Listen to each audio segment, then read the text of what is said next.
So properties of an AI deployment.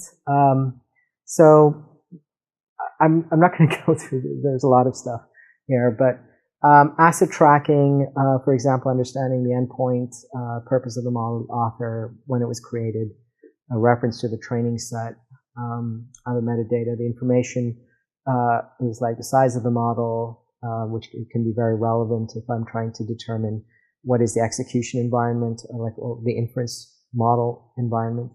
What are the hyperparameters? There could be a bunch of other technical information that needs to be included. KPIs would be things like model accuracy, F-score, number of, it could be things like how often is it used, how efficient is my model. So how fast can my model actually, if I'm querying my model, how quickly can I query a model based on a certain type of machine architecture. Applications using model, also availability data. There's a researcher, I think at Duke University. I used to work with him when I was in HP, and he developed this idea of performability, which is basically saying that it's not that things are unavailable, it's just that things become unusable because the performance drops to such a low point.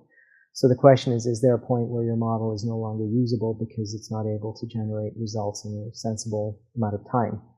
And there could be many reasons why that's the case. And that's a deployment question oftentimes. Security authorization, like what kind of access do people have for your data model? Do they have retrain rights or inference rights? So for example, if I have a model, who's allowed to retrain it? Who's allowed, and oftentimes the person who architects the model should not be the person who's retraining it, should not be the person who's just querying it. Just like with any other IT function, there needs to be a separation of responsibilities. So people who are responsible, because there's a possibility of conflicts of interest. If, for example, I'm somebody who is going to commit fraud, and I also have retrain rights, well, you know what, that's kind of a recipe for a disaster. So which means that I need to make sure that I do have the separation of responsibilities. Also, life cycle status. Basically, is the model in design status? Is it training and validating status? Is it in production? Is it retraining? Is it inactive? Or is it retired? Those are kind of the different states that a model can occupy. And then finally, version control, which is basically current version description, and the actual life cycle status.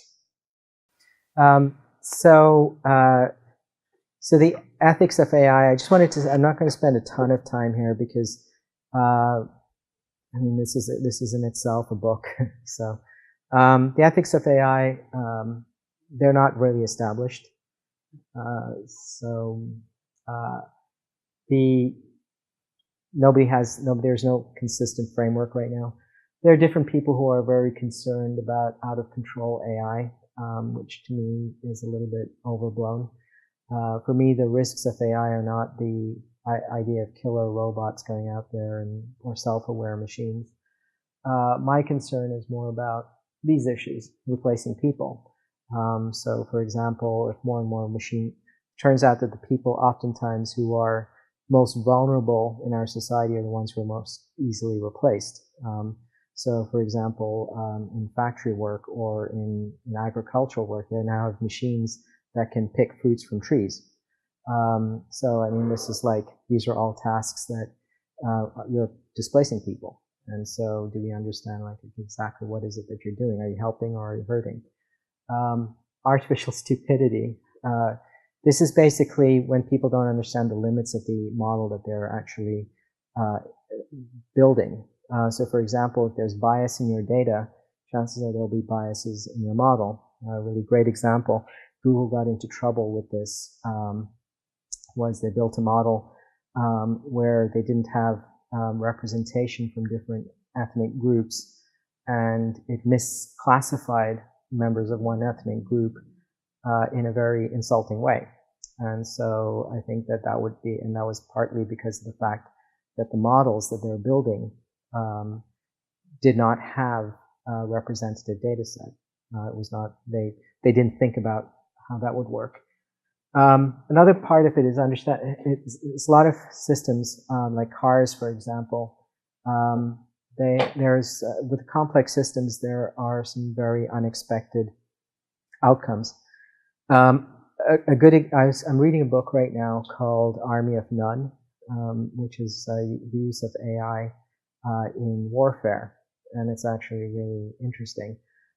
Because part of this is that military systems are incredibly complex systems that make decisions, and at any point, if any one of the models that are going into a process decision make bad decisions, then the entire process is corrupt, basically. So the other part is a lot of times not understanding the scope of your model. So remember, AI models are highly kind of tied into the training data. If I try and build a model that detects a tumor in the thyroid gland, obviously I can't use it for detecting other things. So I can't use it beyond what the training data was meant to, what the training data encompassed. Actually, a good example of this would be calculating trajectories for missiles, actually. The problem is that the data that's used is like within a certain range. And so the moment the data is outside of that range, the model becomes completely useless at predicting anything. So a large part of it is like, do you understand what was used to train, which is another reason going back to the previous slide about maintaining all of that data. So being able to describe fully what the model is capable of doing versus not doing. Security, I think this is going to be a huge issue in the coming years because right now it's not a clearly understood problem. Nobody quite knows how to think about it yet. And people are making stupid mistakes and will continue to make stupid mistakes because they don't understand the limits of their model. They don't understand how it, like all the security ramifications, privacy we talked about. And the last one is kind of use in military and law enforcement. Some of these are really kind of obvious, but one of the questions would be, for example, our AI studio you can train a model to detect behavior. So what happens if you train a model to detect what looks like terrorism behavior or suspected criminal behavior? Should the system act independently and make a decision based on that? Or should a human be kept in the loop? Under which conditions? So if there's an emergency, should the machine take over completely and then leave the human out of the loop and stuff like that? So all of those questions come into play. Here's another great example. AI Studio, we're soon going to be able to auto-generate new drugs. So which means if you're a pharmaceutical company, what you can do is you can, if you, for example, have a whole bunch of drugs that can reduce cholesterol. So you train your model to understand patterns of drugs that do cholesterol reduction. And then you can now generate new molecules that have cholesterol reduction properties. It doesn't tell you how to manufacture them, but it does at least tell you what the molecular structure of these will be. Think about it from the criminal side. If I want to generate new drugs, well, that's a great opportunity to do it as well. So I generate a ton of like psychedelic drugs that can, if I understand what makes a drug psychedelic, I can constantly release new drugs onto the market. The FDA will not be able to keep up with me. So the moment they identify a drug and make it illegal, I just release a new one and keep doing that. I always stay legal. So it kind of creates some interesting problems there. The other thing is like predicting crime. This goes back to Minority Report. But if you can predict that somebody's about to do something violent and there are indications that you can, what do you arrest them with? Because they haven't really done anything. They haven't even attempted anything yet. Intent, or I don't know, which is like, what do you charge them with? So this is an example of a complex decision-making case. It was around 1983, there was so it was kind of at the height of the Cold War. Just shortly before this, a Korean airliner was shot down over Russia. This was basically, at that time, I think it was Andropov was the premier of the Soviet Union. He was somebody who was deeply distrustful of the West. Ronald Reagan was president at the time, obviously, and he was somebody who was like ramping up the rhetoric about the evil empire and all that kind of stuff. So it was like, and around the same time, there's something called Operation Able Archer, which was a massive military exercise in Europe.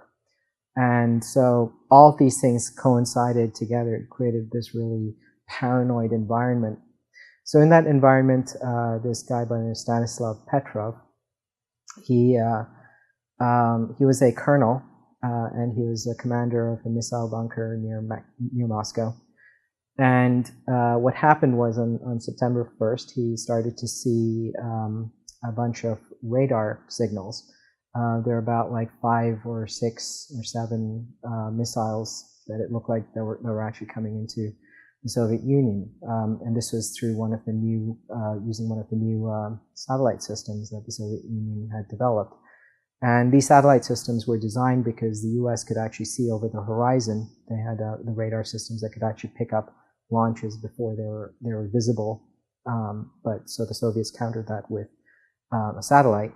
But the problem is that the satellite picked up these missile launches.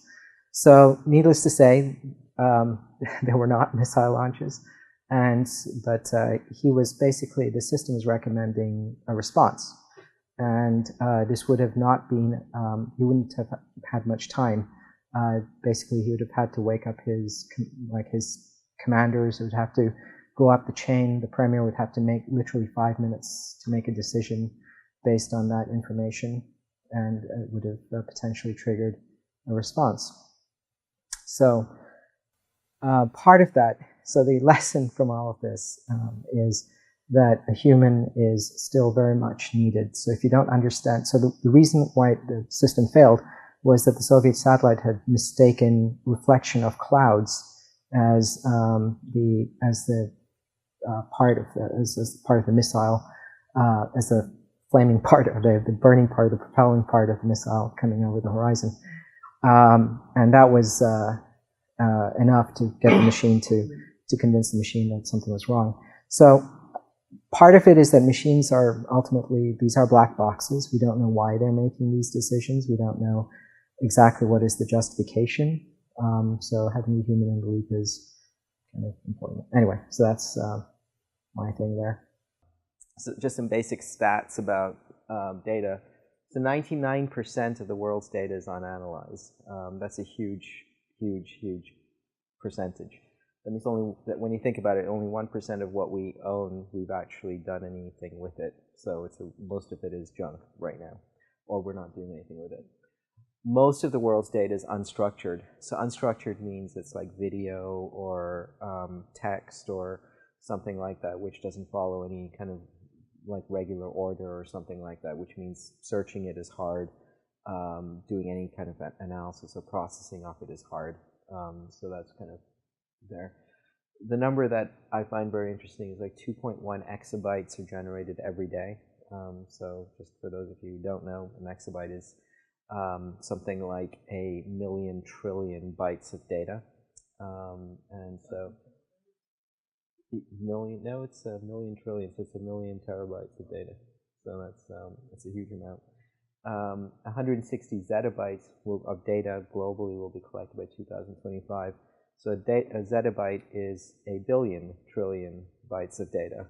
So that is basically, imagine 1 billion terabyte hard disks. Kind of, that's how much data we're going to be collecting by 2025. So it is a phenomenal number. So the thing is, what this basically says is that the role of machine learning is going to simply grow, because with so much unstructured data, there's really no other way to analyze it except using machine learning. It's going to become a bigger and bigger thing, and more companies are going to want to do stuff with their data because of slipping margins, because of business competition, because of maybe opening up new markets, and just simply learning more about their customers. So there's a really good book that was written, I think, in the late 90s called the one-to-one, I think it's called a one-to-one market or one-to-one marketing or something like that, which is basically going down to knowing your customer individually. And the only way to do this is by collecting a ton of data about each customer, and making decisions based on that. So the scope for building models is huge, and this is obviously a market that dimensional mechanics is targeting. So quality. So the problem with most of the data is that the quality is questionable. Ralph Kimball, who is one of the founders of the whole data warehousing, so it's basically early 2000s. Ralph Kimball was one of the pioneers in data warehousing and data mining.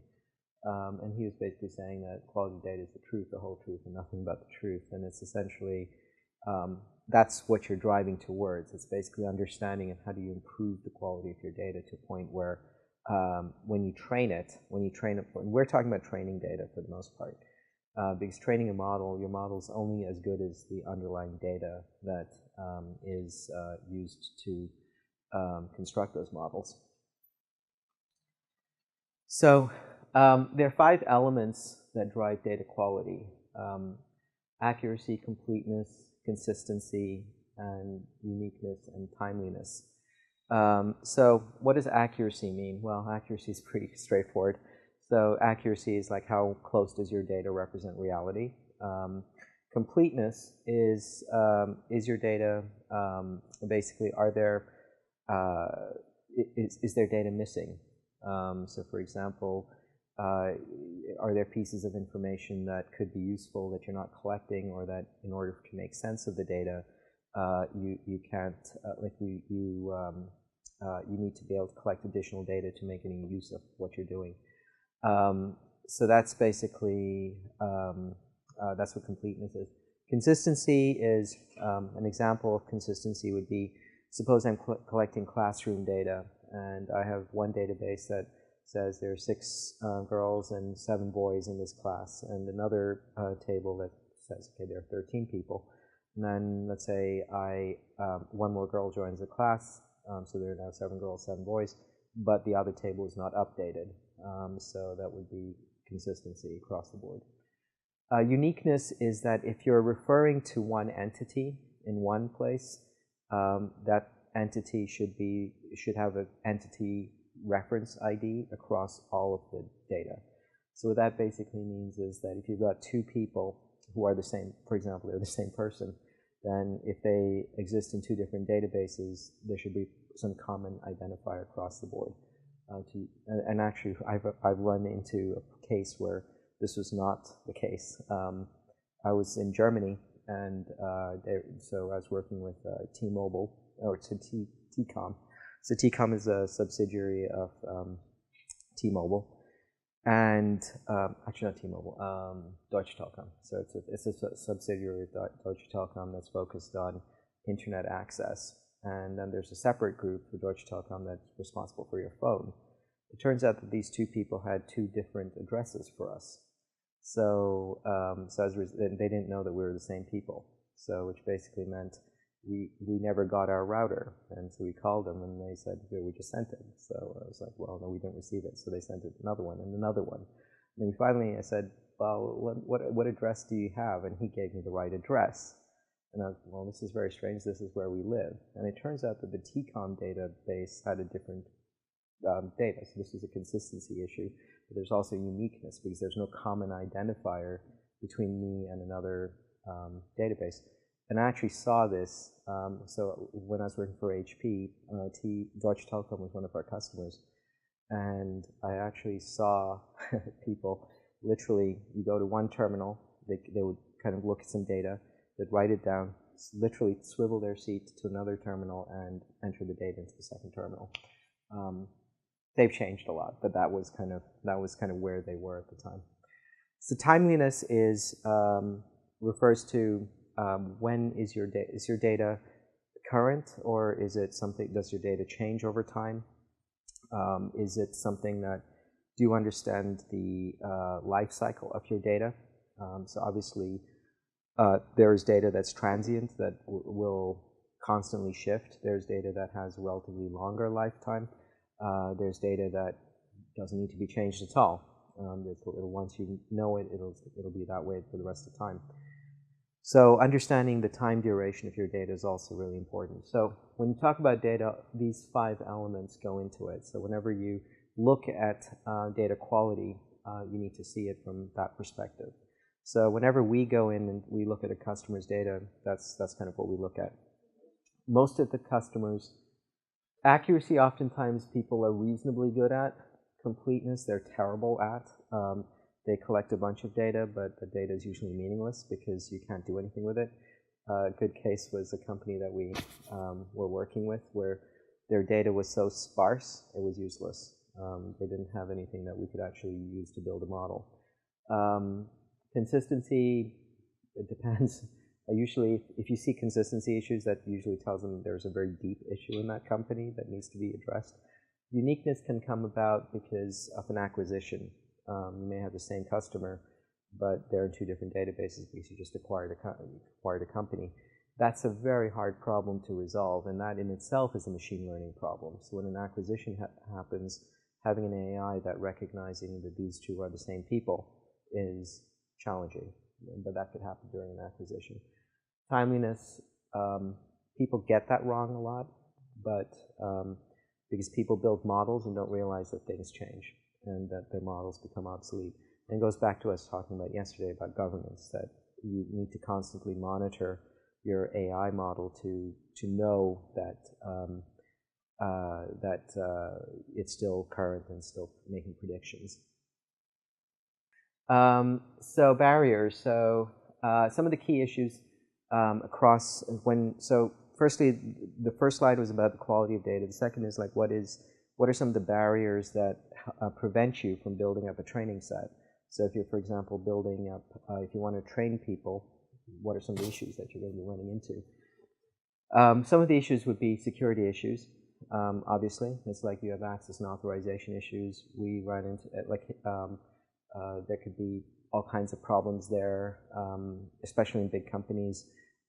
People may only be able to see part of that data, and maybe you need all of that data to build models. Compliance would be things like HIPAA and so on. That's a major barrier in the medical space to be able to do that. Working with hospitals and insurance companies is very hard because of the compliance types of issues. Privacy, it kind of gets into if I reveal this data, like am I also, because when you construct a model, as I said, in some cases you can derive the original data from that, and the question is how much about this person, so what is uniquely identifiable? Can you, for example, guess who this person is just based on metadata, which means that you can reconstruct who this person is. That's quite possible.